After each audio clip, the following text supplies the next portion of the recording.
নমস্কার, আমি পিন্টু হোসেন। প্রথমেই আজকে ইংরাজি শুভ নববর্ষের প্রত্যেককে জানাই আন্তরিক প্রীতি ও শুভেচ্ছা। বড়দেরকে প্রণাম। প্রত্যেককেই ভালো থাকবেন, সুস্থ থাকবেন, পরিবারকে নিয়ে সুখে শান্তিতে থাকবেন, এই কামনা করি। আজকে নাক্কাটিগাছ অঞ্চল তৃণমূল কংগ্রেসের পক্ষ থেকে আজকে 1 জানুয়ারি 2021 আমাদের তৃণমূল কংগ্রেসের প্রতিষ্ঠাতা দিবস। আমাদের প্রত্যেকটা পার্টি অফিসে পঞ্চায়েত, বুথ সভাপতি, সক্রিয় কর্মী, সমর্থক মিলে প্রত্যেক পার্টি অফিসেই, প্রত্যেক বুথ স্তরেই প্রতিষ্ঠা দিবস পালন করা হয়েছে।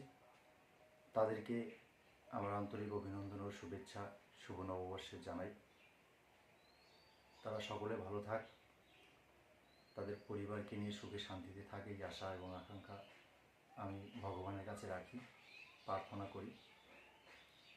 আগামী দিনে এই তৃণমূল কংগ্রেসকে শক্তিশালী করার জন্য তৃণমূল কংগ্রেসের প্রত্যেকটা সৈনিক আগামী দিনে সক্রিয়ভাবে দলকে শক্তিশালী করার জন্য এগিয়ে আসবে, এই আশা এবং আকাঙ্ক্ষা আমি রাখছি। আপনারা প্রত্যেককেই ভালো থাকুন, সুস্থ থাকুন, তৃণমূল কংগ্রেসের পাশে থাকুন, মুখ্যমন্ত্রী মমতা ব্যানার্জির পাশে থাকুন, এই আশা আকাঙ্ক্ষা রেখে আবারও প্রত্যেককেই অসংখ্য ধন্যবাদ ও আন্তরিক প্রীতি ও শুভেচ্ছা জানিয়ে আমি আমার